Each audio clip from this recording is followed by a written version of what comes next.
the goal of both is basically to restore, if you think of pain or dysfunction as like a frozen river. So the blood delivers oxygen to the tissues and takes away metabolic waste. Pain and dysfunction comes when the blood can't flow properly and it's impeded. So Hmm. um, one of the main tenets in osteopathy, and that's why it's similar to Chinese medicine, is there's a saying the rule of the artery is supreme. And what that means is that when there's good blood flow, then there's health.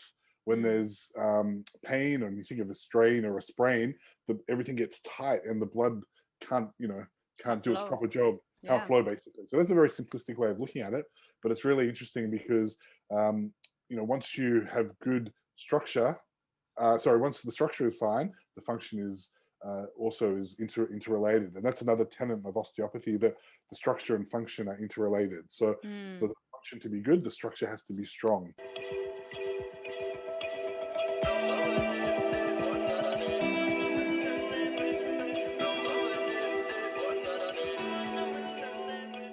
Hi there, and welcome to another episode of Shift with Shubra. I'm your host, Shubra Benetti. I'm a certified sleep consultant for adults and children. I'm also a baby science program instructor and an Akashic light healing practitioner.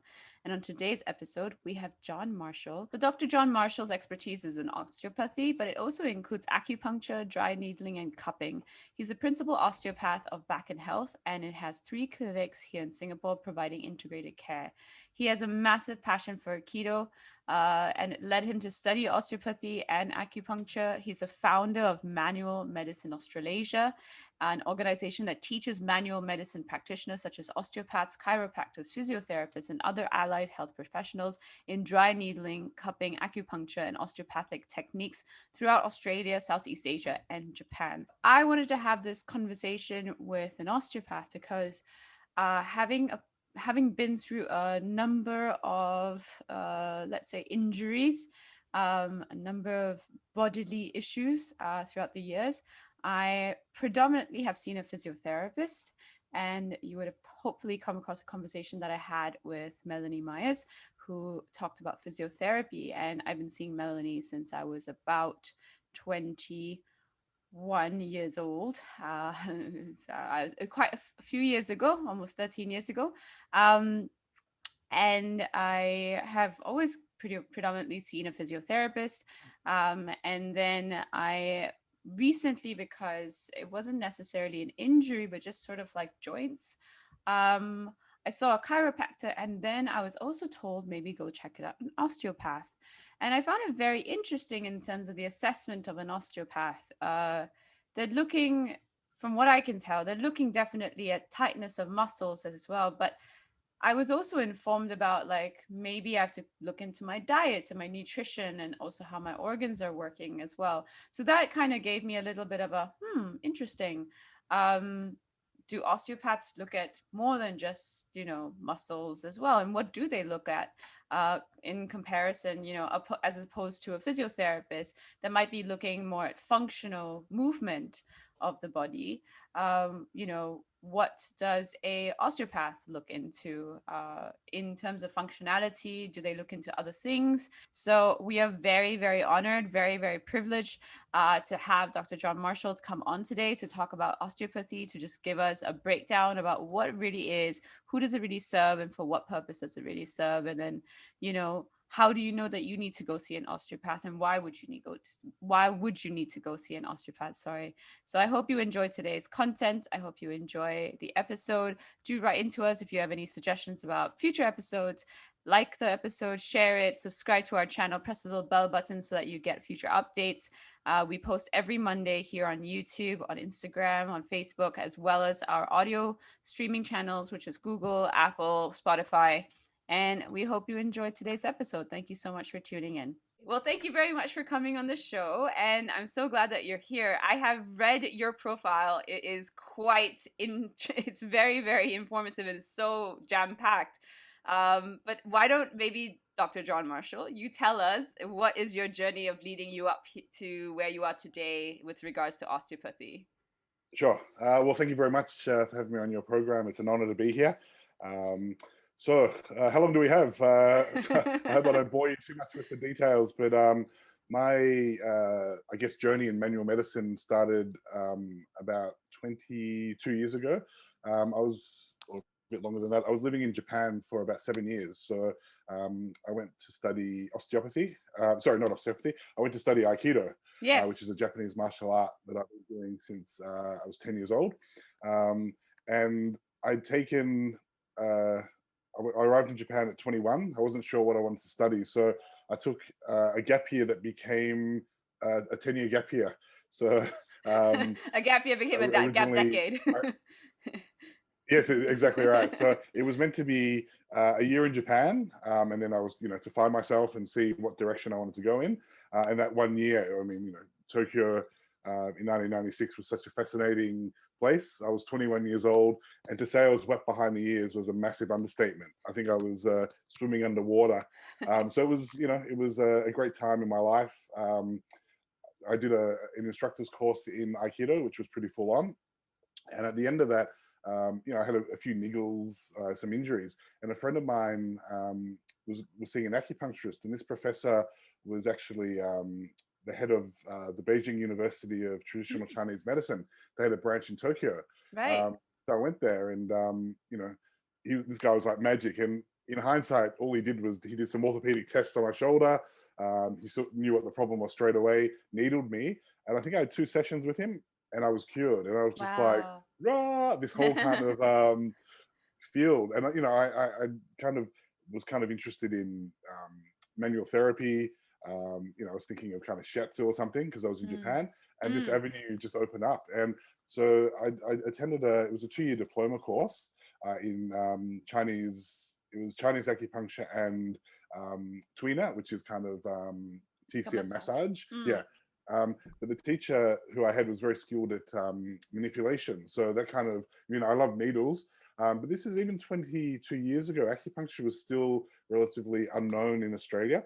Right. There were a few courses that were just starting, but you tell people you did acupuncture and they're like, I have a needle phobia, you're not Yes. sticking needles in me. Whereas now it's kind of very well accepted and kind of trendy or whatever. But at that time, people just, it wasn't as popular. So I really enjoyed the acupuncture, but I was really leaning towards kind of manual therapy, and I was really interested in manipulation and stuff like that. So a friend of mine, I went back to Melbourne, and I was telling a friend of mine I was interested in chiropractic, and he's like, "Don't do chiropractic. You got to do osteopathy." I'm like, "What's that?" And Mm. osteopathy is quite a hard word to say. People are like, is that something to do with bones? And we'll Yes. cover that later. But it just opened up another world. So I found out about that in about 2000. Did some study. I was still living in Japan at that time. I finished my diploma in acupuncture, and then I applied for RMIT, which is quite a famous university in Australia, and I got accepted. So that was my 7 years in Japan was coming to an end, and so this was the next chapter, I guess. Mm. And it's quite a full-on course. It's a 5-year course. Right. At that time it was a 3-year bachelor, 2-year masters, but you needed the full 5 years of study to practice. And so after that, I went straight into a master's in acupuncture. And a lot of people thought I was crazy then, but after doing 5 years of uni, you know, you're so used to studying. Yeah. I just thought, I had the summer to think about it, whether I'd do it. And it was a part-time master's, which also it was a part-time master's by coursework, which meant people flew in. They had like 4 blocks a year of Mm. 5 days at a time. So people from all around Australia and around the world flew in for it. Right. It was very intense. It was like 8:30 till 6:30 for 5 days, and then there was a lot of so it was half a semester's worth of work. So I kind of, after I finished that, I started fusing more kind of, because I was working as an osteopath at the same time, fusing more kind of acupuncture and osteo together. So I guess that's kind of my niche. All my patients, most of them, I would say probably 80 to 90% like a combination of both. Mm. Some are just dead against it, like, I don't want needles, so that's fine. It's just another tool in the toolbox that we can use. Right.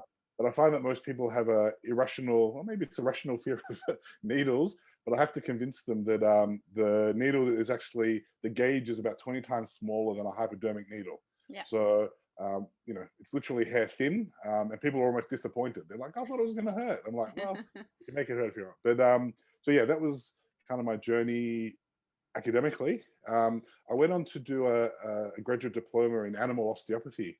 Wow. I haven't really used it much in Singapore. It's predominantly treating what we learnt on dogs and horses, and they say that if you can treat dogs and horses, then everything pretty much in between is, very similar. Mm. So yeah, that was quite fascinating, but it's something I haven't really. I finished in 2016, but I haven't actually done much with it. My path brought me to Singapore, Yeah.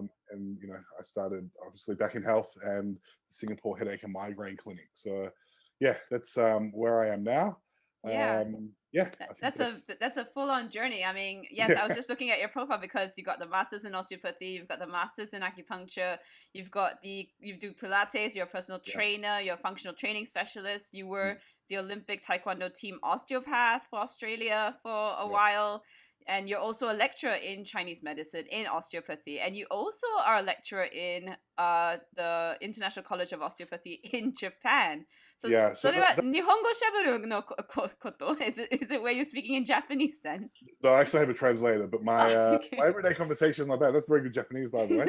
Um, ありがとう。it's not too bad, but because I actually studied um, when I was studying at the Beijing University of TCM. It was quite funny because the lecturer was Chinese, speaking Japanese and translated Mm, into English. So I mean, his Japanese was amazing, but I wasn't really familiar at that time with anatomy and physiology, and the yeah. terms, as you know, in English are hard enough. Uh, Yes. Obviously it comes a lot of Latin and Greek and other derivatives, but in Japanese it's a whole different language. But also saying that though, with the kanji, it makes it very simple because That's true. uh, if you look at, like, for example, esophagus, if you don't know what Mm, an esophagus is by reading it, you'd have no idea by reading the word. But in Japanese, it's like food road, you know, right. and it's like, well, yeah, it is. It's the food road. Yeah, So yeah, it makes a yeah. lot of sense. Or like small intestine, large intestine. It's just basically how it's written. Mm. It's quite easy to, yeah. But I must say that I've been a long-suffering student of kanji, and 私も I'm also not a very good kanji student at all. 私喋るは大丈夫けど、でも読めのことは I cannot at all. I cannot because 同じです。I'm too much because I studied Chinese as well as a kid. So Right. mine is all in Mandarin and not too simplified Mandarin. So I Well, have zero, so kanji you've was actually like got a head start though, because at least you can your writing is good. The reading, I mean, you just have to learn the reading. yeah. But I find it's one of those things that, and I guess like speaking, but more so if you don't use it every day, Yes. and write it every day, you just lose it. And so, like, I have the top 1,000 kanji book that I've gone through for Right. probably 20 years, and Yes, yes. I've learned and forgotten it more times than I remember. But yeah, I mean, everyday conversation is good, and because I do go to Japan, well, pre-COVID, Yes. quite often. Mm, It kind of takes a day or two for you to recalibrate, and then it kind of correct. just comes back. But yeah, I was lucky. I was there for 7 years, and I made a concerted effort to study. Mm. And for those, this has got nothing to do with osteopathy, I but know. those who have been to Japan, Tokyo in particular, Mm, you can get by without speaking Japanese. yes. Although it's a massive disservice if you're going to be there a long time, then you should at Yes. least try and assimilate and learn. But anyway, Yeah. yeah, no, but yeah, Japan is yeah, it's a wonderful country, and I yeah hope to get back there as much as possible. Me too. Me too. At least every couple of years, I like to take a pilgrimage to Japan in a way. Yeah, I feel like that one part of my past lives would must have been there. But anyway, on to actual osteopathy. yeah, So maybe let's get into it. Like, what is osteopathy, right? Like, I think some people understand physiotherapy. They kind of get chiropractic, and then someone throws in osteopathy, and you're just like, is it yeah. about bones? Yes. So basically, it comes from the word osteon and pathos. So osteo meaning bone, and pathos actually means suffering. So the idea, it's kind of the founder of osteopathy was a man called Andrew Taylor Still, and he was to give you a bit to answer this question. I just got to give you a bit of history because Absolutely. he was a Civil War. He was the son of a doctor, and he was a Civil War surgeon. So he pretty much did his apprenticeship on the battlefield. Right. And if you think about medicine back in those days, probably the it was very unhygienic, obviously, and probably more people died of the surgery than of the actual problem. Yeah. So, and also, common prescriptions were arsenic, Yes. opium, Yes. and other things. So it was quite, compared to what we have now, it was quite, the standard was quite damaging to a lot of patients. So Yeah. he kind of came out of that era. He lost 3 of his children to spinal meningitis. Wow. And he kind of felt a real disillusionment, I guess, with the standard of medicine practiced in that day. So he believed that a lot of suffering came from the musculoskeletal system.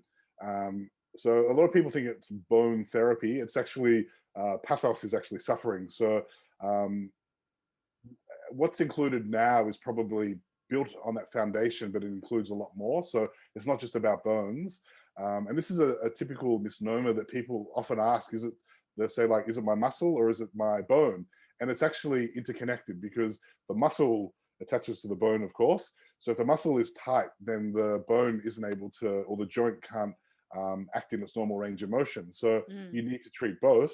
I mean, they both heavily influence each other. And for the sake of studying, we separate them, but they're actually, they have a very similar function, and they need each other. So yeah, that's probably just a simple background on osteopathy, but it's used to treat a whole variety of musculoskeletal problems at the very basic level. It's also used to treat like respiratory disorders, gastrointestinal problems, so visceral kind of things. So it does have a wide range of applications. Uh, but how it's practiced in America, it originally comes from America, in Kansas, and it was officially launched in 1874. So it's actually quite an old system of medicine, and it's widely practiced in America.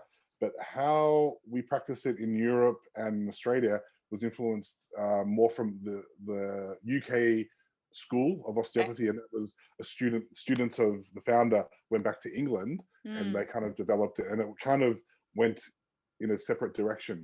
Because in America, osteopaths are actually doctors of osteopathy, so osteopathic physicians. So they're actually similar to GPs. They work in family medicine or in surgery.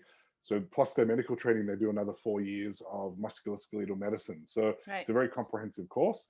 Whereas in Australia and England and New Zealand, for example, it's a 5-year course. Some courses are 4 years, but it's pretty much, you can go from high school straight into osteopathy. So similar to like physiotherapy or chiropractic, you don't need to study medicine first. So although we get, there's a courtesy title that we get a doctor, it's not the same as like an osteopathic doctor in America, which is known as a DO. So we're not DOs.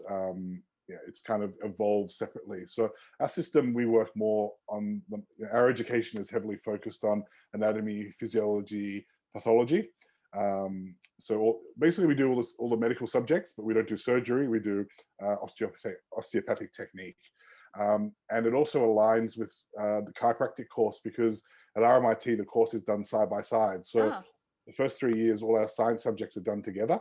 So they keep changing the title of the bachelor. When I did it, it was like the year before I did it, for years it was clinical sciences, which sounds cool. I got Bachelor of Complementary Medicine, which kind of sounds, it's okay, but it was the same course. It's just universities love renaming courses after a while. Yes. For a variety of reasons. And I think it's, at that time, the chiropractic, it was the same as well. And then our master's was in osteopathy, and theirs is in chiropractic. But in that first 3 years, we would do the same subjects, but we would do osteopathy prac, and they would do chiroprac. So the overlap between, and this probably might come a little bit later, but the overlap between osteopathy and chiropractic, for many years in Australia, it was just lumped together. So it was under the same registration, which infuriated probably both professions, because while there's a lot of overlap, there's quite a lot of difference as well. Let's talk about the differences then, if you can. Okay. Yeah, so I think basically the similarities of the techniques are very, very similar. Okay. We both do spinal manipulation. The techniques of spinal manipulation may be called different things, but it's very similar. Osteopathy, I'm an osteopath, so I can only really speak for osteopathy. Basically, the main tenets of osteopathy is the body is a unit. So what that means is every region, there's an interdependence of regions. So if you hurt your knee, we don't focus just on the knee. Not saying chiros do, but I'm just saying from an osteopathy point of view. we'll look at, okay, what is that affecting? So yes, the primary concern is your knee, but what's that doing to your hip, or what's it doing to your ankle? Because dysfunction, after a while, there'll be compensations throughout the body that manifest, in a variety of ways. So the term holistic gets thrown around a lot, and it is holistic, but I don't mean to be like, peace, love, and mung beans kind of holistic. It's basically the body is all connected. So we don't think of it as like just one part. We think of it as a series of dependent kind of parts. So with chiropractic, from my understanding, a lot of it, they also do, of course, extremities and all the rest, but it's heavily focused on the spine. So adjusting the spine. And one of the main differences is probably care, as in chiropractors often tell their patients they need to come quite regularly, like some up to 2 or 3 times a week. This is a massive generalization, so I don't mean to offend anyone, but I get told this a lot by my patients. Whereas in osteopathy, there's a tenet called find it, fix it, leave it alone. So one of the principles of osteo is the body is always striving for optimal health, but sometimes there's roadblocks or obstacles in the way. So our job is to remove those obstacles and let the body strive for normal health. So we don't, we try not to overprescribe treatment. And saying that, we don't just say, okay, come twice and then never come back again, because maintenance, especially in our everyday world now, and during COVID and the lockdown here in Singapore, people were spending a lot more screen time, time on their computers, and I'm seeing the results of that now, because all the consequences of that now, because a lot of patients come in, they're working from home, the setup at their desk may not be optimal, even though a lot of companies do provide, a good infrastructure, and they pay for like a standing desk and all the rest, which is crucial, because ergonomic considerations are massive. Sorry, get back on track. But the main difference is, no, it's quite. It's all related as well. Yeah. So again, it's best to speak to a chiropractor about exactly what they do, but we try not to, bombard them with a lot of treatment. We just we often say between 3 and 5 treatments initially, depending on the problem. And then if they need to come back, some come back fortnightly, some come back weekly. I don't really ambulance chase. I find that people, if you kind of where are you? Come back. People don't really respond well. So I just find that I try and educate my patients that, we give them tools rather than me, I'm coming to fix you. I put the onus on my patients in that, where we're going to be working together. You need to stretch, you need to take care of yourself as well. So there's no real magic bullet. And I know that frustrates some people because they just want, I've got back pain and they're like, I want an x-ray, I want an MRI. And it's like, your case history, there's no red flags, there's nothing suggesting you need an MRI. And even if we have an MRI, that may not explain your pain or discomfort. So, the symptoms and sometimes imaging, the case history and the orthopedic tests, we put more weight on that than the actual scan. And we can talk about scans if you like, because that's another thing that I think people don't really understand when it comes to lower back pain in particular. Like an MRI, for example, you're a lot younger than me, but I'm 45 now. If you ran I've had quite a few MRIs though, because of all my numerous injuries. Okay, So, it's a horrible machine to be put in, but it's not fun. But if you had a look at 100 asymptomatic people and you just got them MRI'd on their lumbar spine, for example, up to 40% of those people, so over 40, and it goes up about 10% every year, will have a disc bulge or some kind of anomaly in the spine. But they're completely asymptomatic. So disc bulges, and when I say bulge, again, this is another topic, is you got a slip disc, you got herniated. There's so much confusion about that, but we're talking about between the vertebrae is the intervertebral disc, and there's different kind of stages of, sometimes it's pushed out a little bit, and that can irritate the spinal nerves, which cause pain through the body. But most people will be asymptomatic. But if you looked at that, it's like, oh, I've got this disc bulge, it's not causing any pain. It may be, but it may not be causing any pain. It's kind of like a variation of normal when you get older. And what that means is it's more kind of just wear and tear. As you get older. Your bones do, all that they do, we're always regenerating, age unfortunately does catch up with all of us. But if you just see an X-ray and your doctor says you got arthritis, it's going to freak everyone out. But of Yeah. course, arthritis doesn't mean, there's different types of arthritis. What they usually mean is osteoarthritis, which is basically wear and tear and degeneration. The other name for osteoarthritis is degenerative joint disease, which sounds a lot worse, but Yeah. basically it just means we're getting older. So in osteopathy, that's another difference. We don't use a lot of imaging as a diagnosis. If there's red flags, we will refer, in Singapore, I refer to a doctor for imaging. But it's not, we don't base a diagnosis strictly on an X-ray. Okay, so what is your diagnosis? Like, how do you Yeah. diagnose then? So usually the case history gives you probably about 70 to 80% of information. So the case history will go through a system screen. So you're presenting a complaint, a history of your complaint, but also a general system screen. So for example, cardiovascular, gastrointestinal, ear, nose, and throat kind of stuff. And so we're looking to kind of, narrow things down. So through the case history, you can discount a lot, but it's leading you into a certain direction.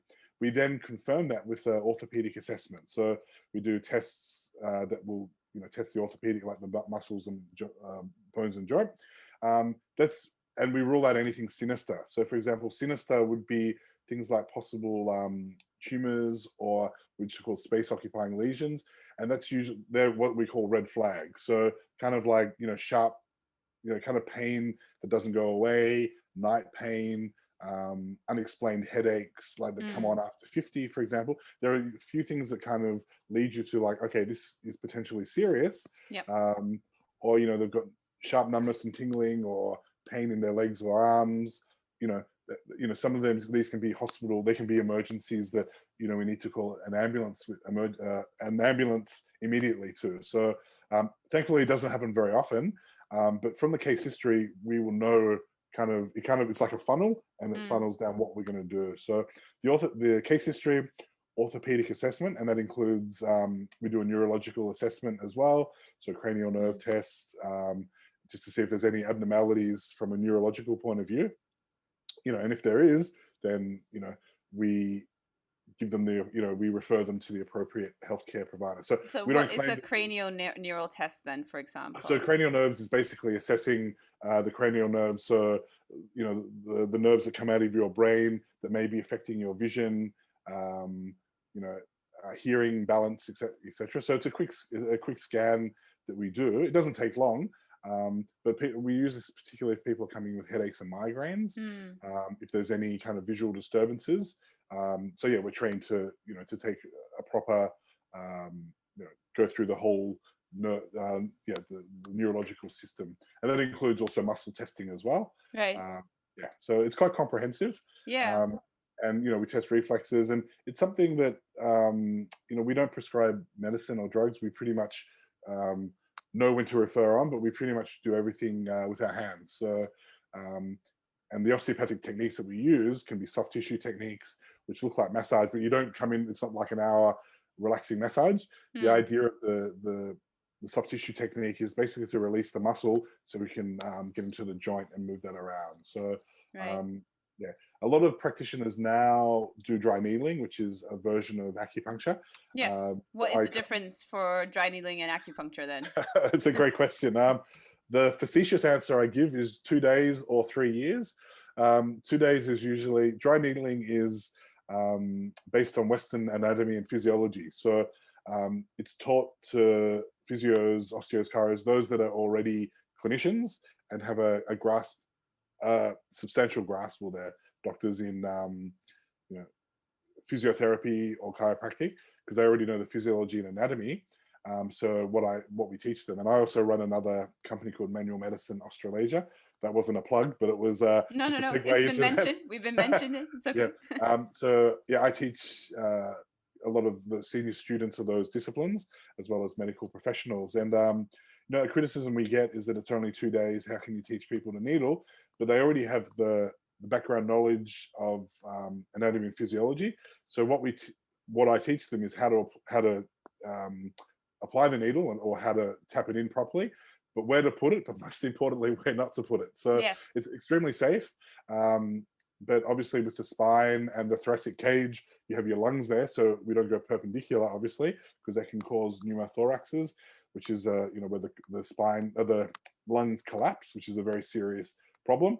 So all of them, it's taught with safety in mind, and it's very simple. So if you know your anatomy, you're never going to cause any problems. So So basically, with dry needling and acupuncture, one, as you said, it's 2 days and 3 years.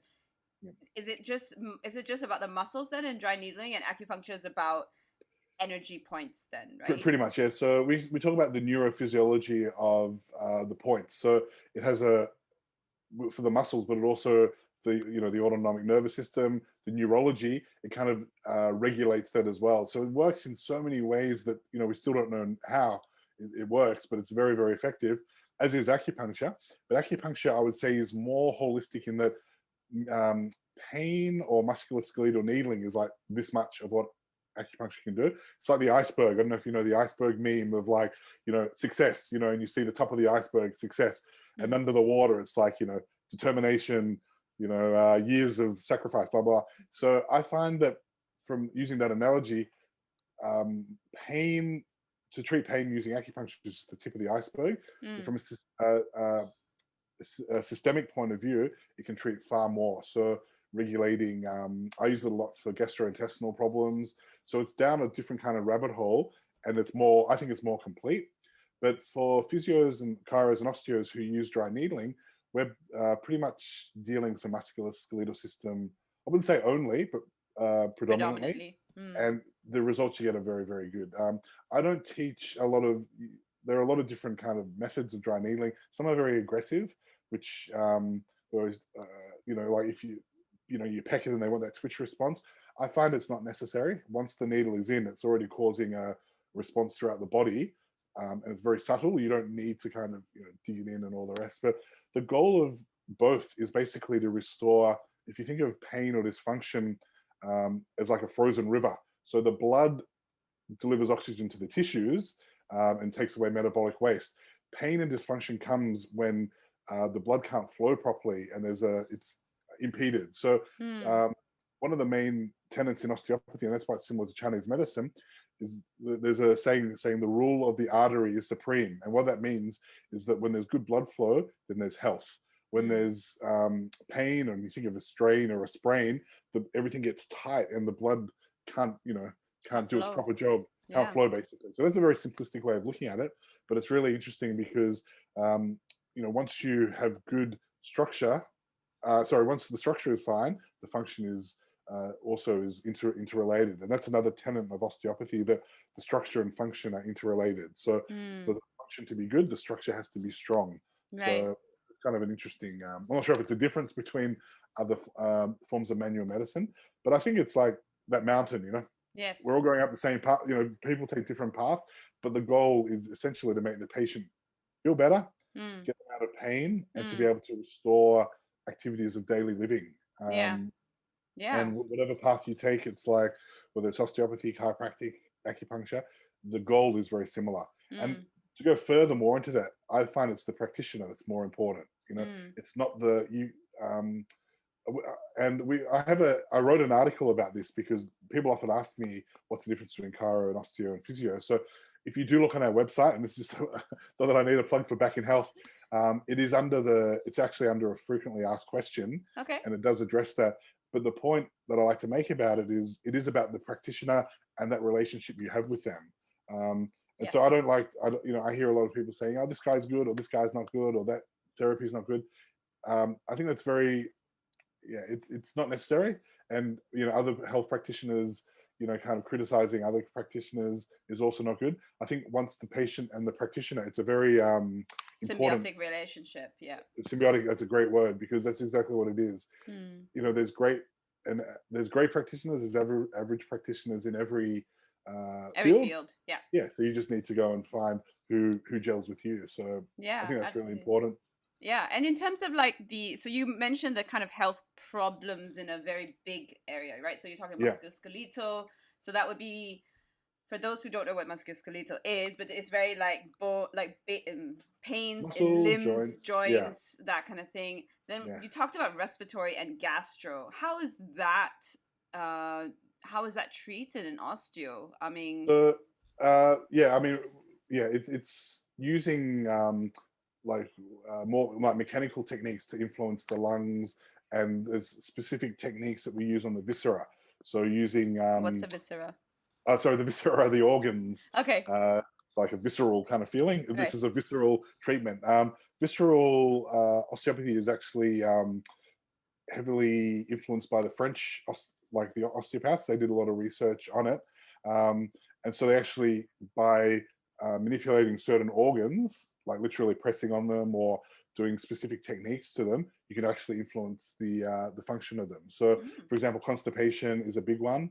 I usually find a lot of, especially my female patients, have a propensity to more kind of constipation, and that can be like cycle related or Yes. whereas and another area I treat is also migraines and headaches. And there's also a heavy connection between migraines and irritable bowel. Yeah. So, and that's just the another coming back to the body's a unit. So Yeah. your headache isn't here and your stomach is here. There's a, you know, that symbiotic relationship, but also the connection between the gut. You know, we talk about gut health and brain health. And you know, the Chinese medicine has been saying it for years, but it's kind of like a new buzz thing now in the last few years. The gut-brain connection, yeah. Yeah, and I mean, if you think about it, when you eat, and your diet is just, it's massive, and that's why diet therapy is so important. And you know, I'm very interested. I have so many interests. I'm trying and bring them together. And I don't mean to be like a jack of all trades, but you know, we have to have a substantial knowledge about, you know, different things. But diet is just so important. And you know, you can tell when you binge on something and you just feel crap and like you just want to do this, and when you eat healthy, you feel good. And there's massive, you know, there's a psychological component to that as well.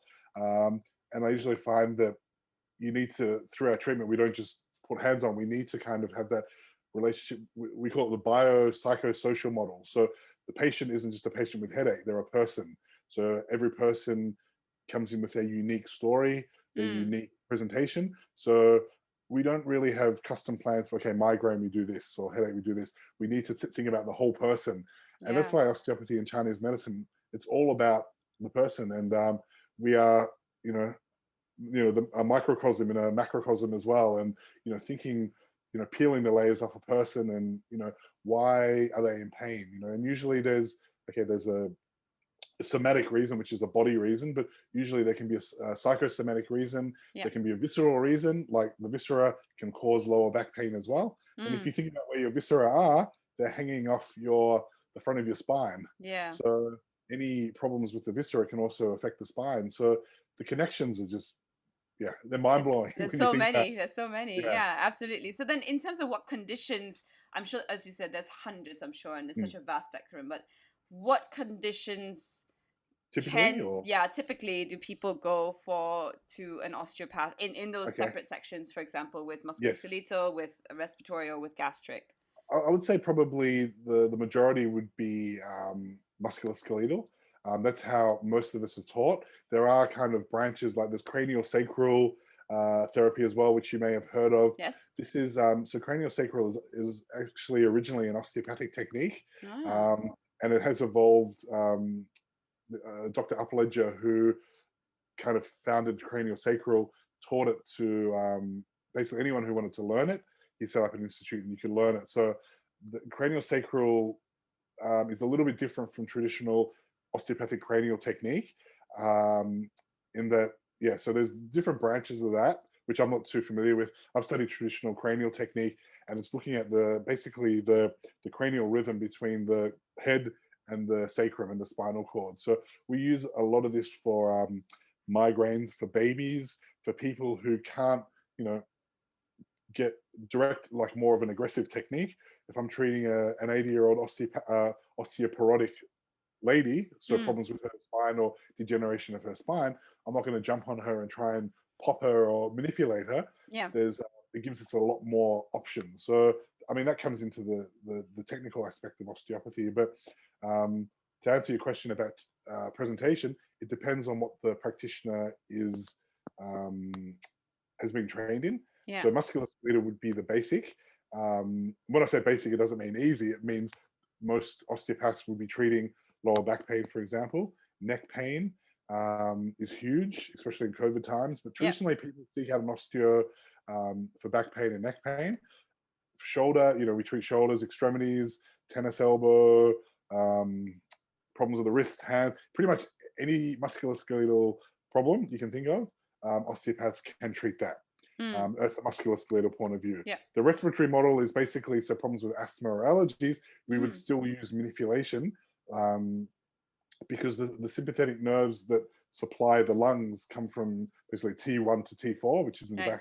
back. Yeah. So we'd work heavily through that, either with massage or manipulation. We would also do specific techniques with patient breathing and assisted breathing to treat that.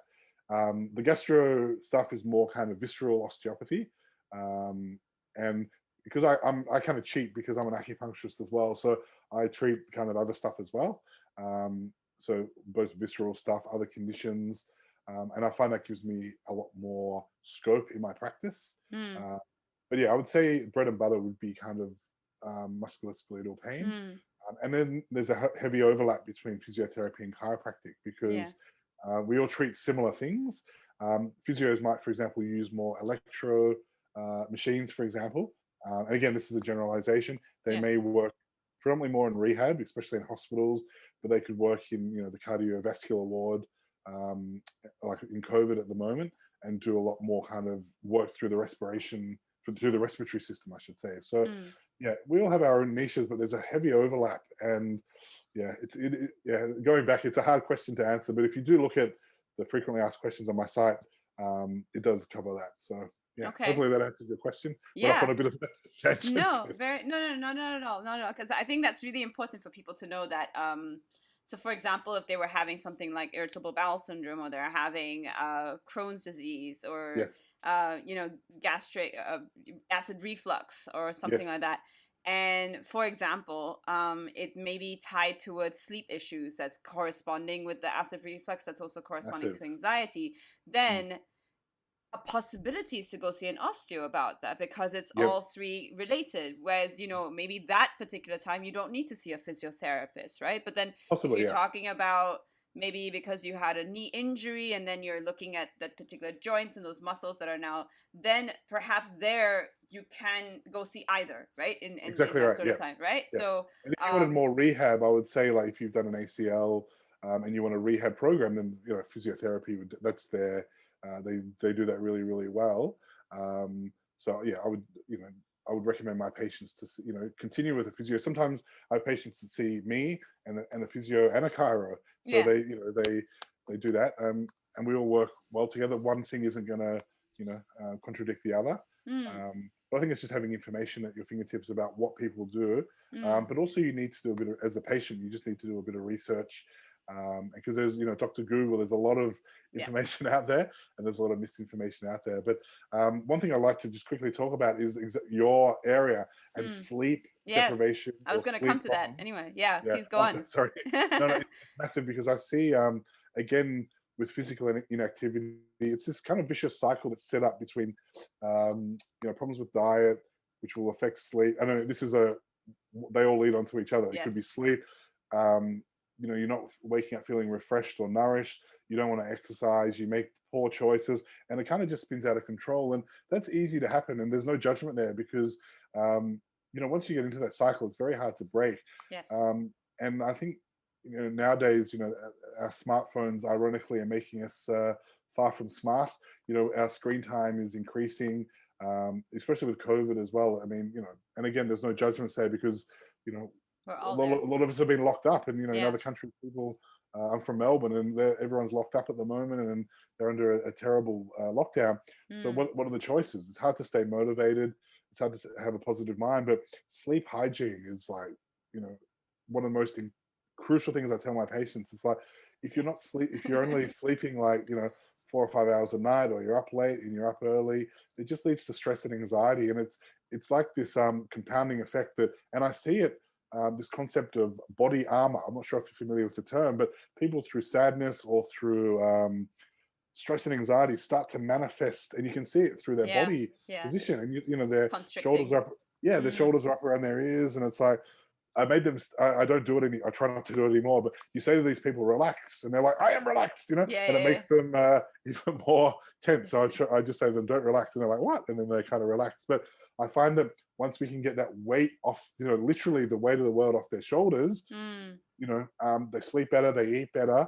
Oh, you know what? My neck's not feeling as bad anymore. It's like, I don't want to just continually see you twice a week and, you know, do the same thing over and over. You know, there's so much that the patient has to do. And that's what we're talking about before. The Yeah. onus is we're going to work together as a patient and as your osteopath. Mm. But we need to talk about sleep. We need to talk about diet, because if those things are lacking, it's like, well, your treatment didn't do anything. It's like, well, Yeah. of course it didn't, because you got I don't know if I can swear. So you got a bad pillow, Yes. got you know, your ergonomic, from an ergonomic point of view, it's not working out. You're stressed, that's leading to other problems, and it just kind of, there's this cascade effect that Yeah. terrible. But if you get a good night's sleep, how great do you feel in the morning? It's like, yeah, Yeah. I'm energized. Okay, maybe I'll exercise or go for a walk today. Oh, my back feels good, you know. Mm. Yeah, I kind of pro movement. One of the one of the main maxims or principles of back in health is movement is bliss, and it Mm. comes from the founder of judo wrote this beautiful calligraphy, and it really resonated with me, because when we move, we're happy, and Yes. if conversely when we don't move, it's, you know, we get tense, anxious, and that vicious cycle just keeps getting set up, and you know, and it just manifests in all aspects of our lives. So Yeah. sleep, Very much so. everyone needs Yes. to sleep well. Yes, exactly. That's my plug in there. And No, that's but your, yeah, it's that's your area. it's so fundamentally important because I mean you spoke about the parasympathetic and sympathetic systems, and I think for people who don't know what they are, could you break that down as well? Yeah, so basically, like the parasympathetics, it's easy to think of it like they're like a parachute of the body. So they basically slow things down. Sympathetic nervous system is like your fight or flight system, where it's all systems go. And most people are living in that sympathetic. You know, the sympathetics are fired up. So you know, day to day life, the stresses. You know, where you know, it's all about go go go. You really need time to balance both systems. You know, and they work in the, you know, They work together. they Yeah. work independently and they work together as well. Yes. And it's really important to, you know, another buzzword is like mindfulness, and you know, but we really need to pay attention to our own health, but we have to be mindful of that. And you know, breathing, for example, like most people think that they know how to breathe, but most people are apical breathers, and they're just like, they breathe pretty much from here. Hmm. Whereas, you know, in osteopathy, we say, you know, you breathe, well, from your pubic bone is basically Yeah. at the bottom of your abdomen. It's like that you breathe from your abdomen, and that you need to fill your lungs with breath, because, you know, the breath is life, you know, Yes. movement is life, stillness is death. That's Mm. another motto as well. It's just like when you're not moving, it's like you know, you're not living to your optimal capacity, basically. Yeah, I So mean, you're not moving. You're either asleep or you're dead. So yes, yeah, that's exactly a right. vegetative state, right? So Yeah. and as human beings, we were built to move constantly. Yes, So if we aren't really moving our body, then the blood flow starts to slow, and then when the blood flow starts to slow, then a lot of other problems also start coming up because the body is just not getting its usual yeah, framework because that's what it was built to do. And exactly right. yeah, and in sleep is where obviously the sympathetics should be going down and the parasympathetic is sort of starting to act up, Yes, so to start yeah, healing the rest of the processes. But yeah. if Rest and it's recovery. Yeah. yeah, it should be recovering and resetting the entire system. And we actually have a another podcast coming after or would have come just before this, maybe, in terms where we have talked about sleep with a Okay. neuroscientist who studies sleeps, who studies Wow. sleep.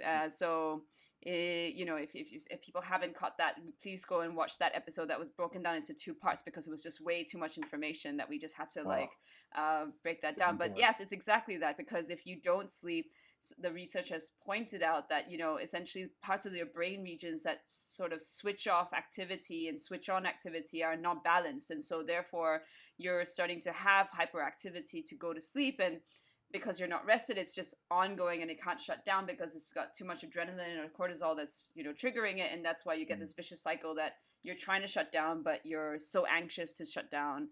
And she speaks better about it. I'm not very good at No, that was explaining, great. but That was really nice. That was um, really breakdown. Good breakdown. it's and it's so fundamentally important because everything gets regulated in all those stages of sleep. So Yes. yeah, and yeah, so if people are obviously going through respiratory issues, gastro issues, pain, back pain, you know, in terms of like, what are the common things that you're seeing in your practice today in Singapore which you're treating? Um, I became a lot more interested in the treatment of headaches and migraines. So I actually have a sub clinic in my clinic called the. It's not a very imaginative name. It's called the Singapore Headache and Migraine Clinic, and It's we're good, treating basically, straightforward. We like that yeah, here. It's very nice and straightforward. and basically treating headaches and migraines from a non-pharmaceutical point of view. And it's fascinating because about 80% of headaches and migraines originate from the top three cervical vertebra, and Mm, that is where your what's known as your brainstem is. So basically, where your spinal cord is and your brain connect, there's a little um, area called the brainstem, and it's also known as the headache hub. mm. And usually, like problems of those upper cervical vertebra can cause headaches and migraines. So there's usually, I mean, migraines are extremely complex, and it's a bit of a dog's breakfast, even in the literature and the research, because there's so many overlapping, um, uh, you know, contradictory kind of things. But we've noticed that, you know, headaches and migraines, especially post COVID, are very, very common. And this comes from that vicious cycle that we talked about before. Headaches, I mean, the difference, people often ask what the difference is, and that is also hard to explain, but migraines are usually very severe. It can be one-sided or it can move around. Usually it's side locked, but there can be a neck component to it, as in a stiffness component. But Mm. you'll also get associated like photophobia, which is like a fear of light, sound. You know, these people just want to be locked away. And if you've ever Yes. had a migraine, um, you want to be locked away in your room for a day or two. It can come on, you know, there can be some signs beforehand. There can be triggers. These are a little bit hard to identify, but they can be food. It can be stress. Mm. It can be for women, there's menstrual migraines, there's abdominal migraines, there's migraines with aura. So you start seeing kind of the, you know, things flash before your eyes Mm. or floaters in your eyes. And then there's headaches. So headaches tend to be less severe, not Mm. always, but Mm. and they will go to certain parts. Like there can be temporal headaches, there can be frontal headaches, cervicogenic headaches, which come from the neck. But usually, and that comes back to the cranial nerve testing, certain symptoms and areas will indicate which segment of the spine is affected. So it's actually quite easy to Mm. identify. You know, is it C1? Is it going over the eye? Is it like around? Like, is it like a hat band distribution? So I'm really more passionate. Well, not more passionate. So I still love my orthopedic. I do sports injuries and all the rest, but migraines is kind of where I really want to try and make an impact, especially in Mm. Singapore, because Mm. they're just so prevalent. Yeah. And a lot of people, like doctors, throw like pharmaceuticals at people, Yes. which is, you know, and it's valid in, you know, people just want the pain to go away, but Mm. it's like a band-aid. Yeah. It's just treating the symptoms. We want to try and find the underlying cause, and we have found in most cases that it's usually coming from the neck. So if Mm. anyone's interested, or you know, if anyone knows anyone suffering from migraines and they want a different approach, you know, please Yeah. explore the option, because it's non-invasive. It's manual therapy. The techniques are from osteopathy, Mm. but there are also some physio techniques as well. So there's the approach. It's based on the theory called the Watson approach, Okay. which is done by Dean Watson, who is quite a famous physiotherapist in Australia. And he's done a lot of research in this. And this course that I did is kind of open to physios, chiros, and osteos. And I've added, like, I use his techniques, but I've also added my background as well, and studying at Michigan State University. I've done some postgraduate stuff there with Dr. Lisa DiStefano, and who is one of the leading pediatric and cranial specialists in the world. So I've had this kind of stuff that I'm putting together, and or that I've put together, and it works. It's working really well. So the thing about it, though, is that it's not a quick fix, and Yeah. we do require for people to do it. It's not just you have one and see how you go. We ask that people commit to at least 4 or 6 treatments, because Mm. for it to work, it has an accumulative effect. Whereas with osteopathy, we don't usually book like you need 6 or 7 treatments. We just say, look, we'll do 2 or 3 to start with and see how you go. Mm. People under any obligation, of course, if they feel like it's not working. And with the headache stuff, we usually get a good idea after 4 to 6 treatments. There should be significant improvement, and if there's not, then probably it's not for you. So we Mm. don't just keep unnecessary treatments, but it's quite the relationship between the the neurological system, the brain, the muscles, the joints causing headaches and migraines. It's absolutely fascinating, and yeah, the results we can get is pretty good. So That's yeah, amazing. Yeah. And I mean, yeah, just on that topic about in terms, because you were talking about, well, somewhere in the middle of our conversation we were talking about babies. yes, But typically for if pregnant moms or just new moms are listening in yes, and they have children, what are some of the conditions they could probably see an osteopath, either for themselves as a new mom or pregnant yeah. mom, or for their babies? Yeah, for the mum, it's quite simple. There are a lot of structural, obviously, significant structural changes during The belly. pregnancy, Yep. as everyone does. So during pregnancy, um, we provide treatment right up until from concept. Well, usually they say it's before conception, but right up until birth. So we can definitely assist in kind of the mechanical changes that happen throughout the body, especially through the lower back and the sacrum, and the relaxin hormone that's being you know released. But there's a lot of pressure that goes through the spine, and especially the sacroiliac joints, on the sciatic nerve as well. Sometimes they feel like the baby's sitting right on their sciatic nerve, and it can give pain into the leg. So from a structural point of view, we can provide really good care and treatment for a pregnant woman. Afterwards, of course, it's the same thing as their body is readapting. There's been some significant changes that have gone through the spine and through the pelvis and all the rest. So we can also help with that. As far as babies, I mean, we treat anything from plagioccephaly, so kind of The head shape of the head skull. shapes, Mm-hmm. which most parents are quite concerned about. Again, working with a sleep specialist as well, we give advice on sleep. But for me, that is something that I would say, okay, I have this great, I've got this great sleep specialist, and handball them to you, because that's more your area. But just to highlight the importance of that, yeah, and things like colic, respiratory distress, mechanical problems. Babies are actually quite easy to treat because they don't come in with a whole variety of musculoskeletal conditions because Mm.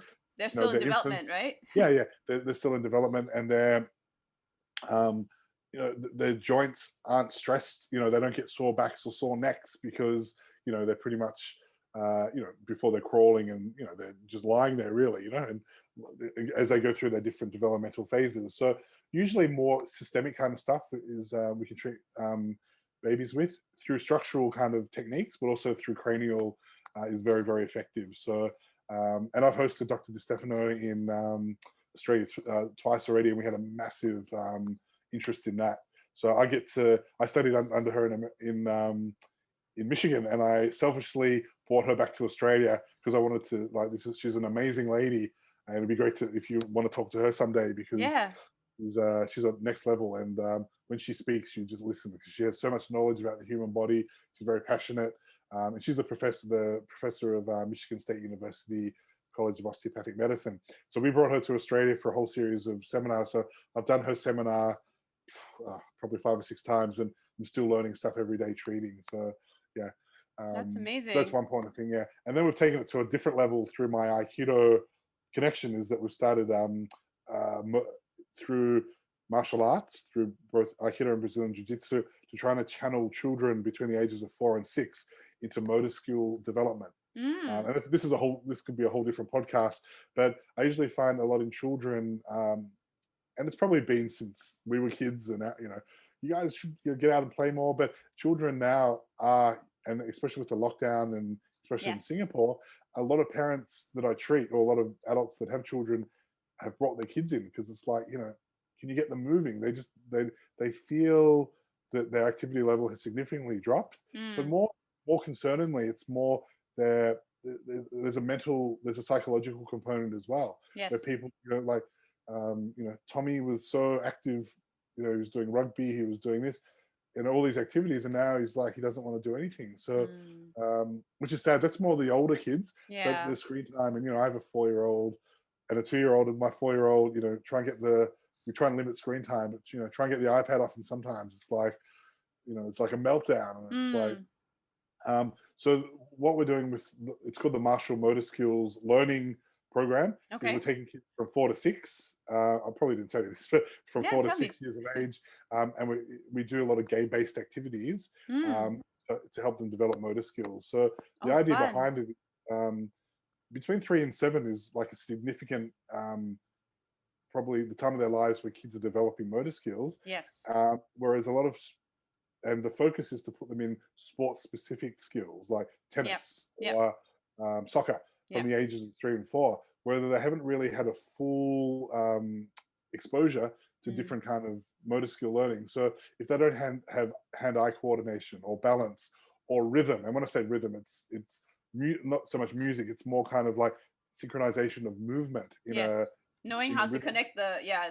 vision So with then, the movement of the body as yeah, well and things like that. Mm. so I became really interested in that in lockdown, and Yeah. I started doing some research, and I did some certifications in youth exercise because it Mm. was an interest of mine. But Yeah. I'm kind of fusing the elements of martial arts, which is, for example, respect, confidence, and other things that come from learning martial arts, but also into game-based activities. So Mm. they learn a bit of self-defense, but it's more on hand-eye coordination, balance, Yes. tumbling, Yes. orientation, how spatial awareness, how they see themselves. And then when they get to 7, they can join our regular program, or they can go off and play soccer, or they might be doing that before, but they're going to be A in lot my more structurally able at that yeah, point to because do with that. our kids, we need to give them basically movement experiences is probably the best way to describe it. So Yeah. they need a wide range of, they need to tumble, they need to jump, they need to climb, Yes. and that's for their motor skill learning. So this is coming back purely from a developmental point of view, but Mm. also just for their, like their mental and physical development. But the older children, yeah, I mean that's a different approach to also cut down the screen time. And we all know it as parents. It's easy Yes. to say and like, just turn it off, but just turning the screen off, there's a lot of resistance to that. It's like, Mm. how do we make movement meaningful, I guess? And that's Yeah. what I'm trying to address now. So trying to do a few things, but That's amazing. I mean, if you do have a course for parents where they can learn how to do this for their kids, I think that's so important because yeah, even just with my 3-year-old, what I noticed with her, so we've got her in Taekwondo and yes, in rock climbing, yeah, because one is also one I also know genetically we're not very predisposed to having very good arm strength, okay, yes, in yeah, my bloodline. So I wanted her from the get-go to already start having that exposure to move her body that way. yes, yeah, And also with taekwondo is also like self-regulation, yes, listening, respect, all of that, because I yeah, also noticed that structurally as a child the head is such a large part of their body that yes. they will easily tumble because of the distribution of weight not being there. So That's an excellent point. obviously they should run a lot, but maybe soccer might not be the first thing right now until her body kind of fills out to Yeah, balance her a bit better that way, yes, for yeah. example. Yeah, I think the sequencing of when you put your children in sport it's a personal thing. But Yes. if you look at like 3 to 7 is a great age. Like, you know, just because they start soccer at 4 isn't going to make them amazing at 8 or 9. Yeah. It'll help with skill set. But once they've got a good, well-rounded well-rounded skill set, they can apply that in so many different areas. And so, they can run, they can jump, they can do a variety of, they've got all these movement experiences. Mm, Then when they get to 7, it's like, okay, I'm interested in soccer, or I want to do Taekwondo more. mm. And, martial arts children's programs are fantastic because they will incorporate all these elements anyway. But we try and do it through game-based stuff, because Yeah. if you get, and I made this mistake, I've been teaching kids for many years, and, you try to get them lined up, and you can't teach them like adults. You have to Yes. understand, and the difference between 3 and 4 is massive. The difference between 4 and 5 is massive.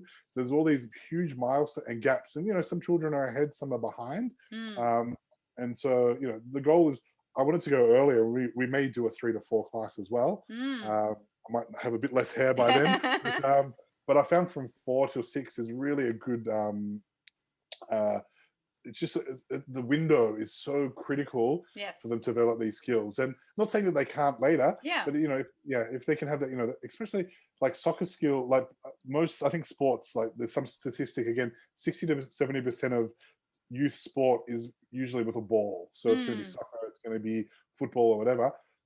So yeah, they do, but they need to learn rhythm. They need to learn hand-eye coordination, mm, and all these components are interconnected. They're not separate. So we yes. try and combine it in this program. So it's kind of I can't think of the name of it. I should know, motorskillssg.com, I think, but I'll drop you the link anyway. Yes, please. And we can put it in the show notes as well below. Yeah. Because I So think that's really fundamentally important. If I mean, one of the things about this conversations that I really like is about, because it's also about obviously people finding where they need to get help. But the other yeah, thing that I think my own personal motivation is that it's because I'm in the parent space and we yes, are raising the next generation. And, given the world that we are in today and what we're facing, politically, environmentally, with yes, diseases, all of this kind of stuff, it really kind of rests in our hand, this responsibility of creating a much more better able generation to yes, kind of fix absolutely. up a lot of the mess that has happened over the last couple of decades. So Yeah, educating and bringing awareness to parents about, it's and not just being like, oh well, my mother taught me that. yes, Yes, okay, great, but let's go with, what is the let's go into the science of it. Let's really look at yes, the studies and understanding why at each age these different things matter. Why is it important that kids make mess? Because if they don't make mess, then they don't know how to clean up the mess. If they're only yes, going straight to clean up, they don't understand mess, and it's very, very difficult for the brain to understand. So all of these things are so important. And then again with movement as well, and then with movement comes health, and then yeah, so on and so forth. And good sleep habits are instilled in childhood already, it's going yes, to yeah, go for a lifetime. So everything is really interconnected. If we have a chance to work on our kids, yeah, being that, not with putting too much pressure on them, but at least of going with course, awareness, then yeah. we have an opportunity to have a much brighter future, I guess. I like that. I really like that, and I like, and it all comes back to developing healthy habits, and Yes. because we're told to brush our teeth from when we're young, but we're not told to, bend our knees and do some gentle stretching so our back feels good, or move or run and jump and tumble because it's good for our body. Mm. So establishing those habits as parents, we it's I always think of it like it's nourishing. So we've got a seed. Yeah. Some seeds you can put in dirt, or in a garden, and they may not grow. But if we can Mm. nourish it, we can water it and look after it, it's Yeah. going to flourish and thrive. And Yeah. they're our children. That's what we have to do as well. We have to give them the best opportunities they can from a Yes. mind and body, and the neuroplasticity as well. The brain is, Mm. it's always, those neurons are always changing and Yes. making new neural pathways, and and kids can learn like just super quick. Yes.